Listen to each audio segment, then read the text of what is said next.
નહીં પડે.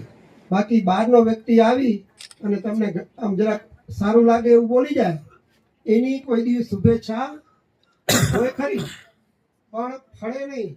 તમે એમ કીધું કે માતા પિતાના આશીર્વાદ ફળે. આપણે શું કહીએ છીએ? માતા પિતાના આશીર્વાદ સૌથી મહત્વના હોય. એનું કારણ શું ખબર છે? કે સૌથી વધારે તમને લવ કોણ કરે છે?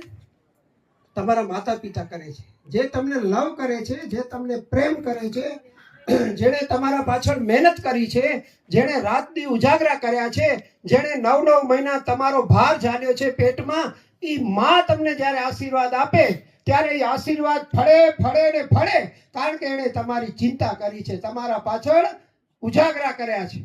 એવા જ આ શિક્ષકો તમને રોક્યું હશે, ટોક્યું હશે, ક્યારેક તમને ગમ્યું હશે, નહીં ગમ્યું હોય, તમને વાંચન કરતા હોય ને સીસીટીવી કેમેરા જોઈને તમને પકડ્યા હોય ને કીધું હોય, તો તમને માથું લાગ્યું કે આ પાછળ પડી ગયા છે, આ આમ કરે છે, આ આમ કરે છે, અને તમને મનમાં એવો ઉદ્વેગ પણ થયો હોય, નફરત પણ થઈ હોય.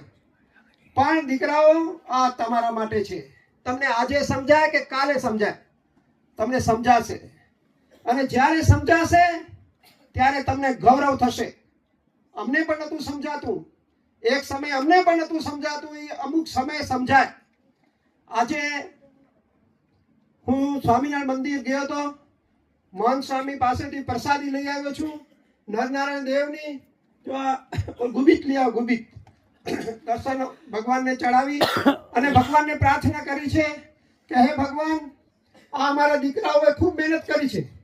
મહેનત કરવામાં તમને કોઈ પ્રોબ્લેમ નથી, તમે ઘણી મહેનત કરી છે. એમાં ખરેખર આજુબાજુની નિશાળો અને ખાસ કરીને કન્યા વિદ્યા મંદિર ને એ બધી સ્કૂલોની અંદર એક ખોફ ફેલાઈ ગયો હતો, ખોફ કે ભાઈ આદિ વાળા આ વખતે કાંઈ નવું કરવાના છે. આવડી મહેનત કરે, સવારના 4 વાગે ઉઠે, ખબર તો બધાને પડે ને, ધ્યાન બધા રાખતા હોય.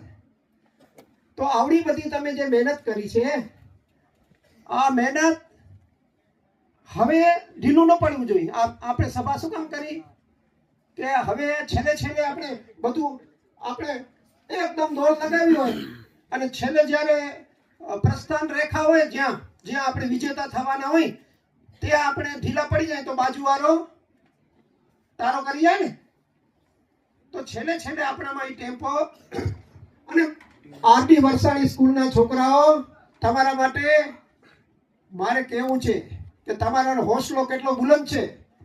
એક શહેરમાં કહું, સંભળાવું? અમને નાખો જિંદગીની આગમાં.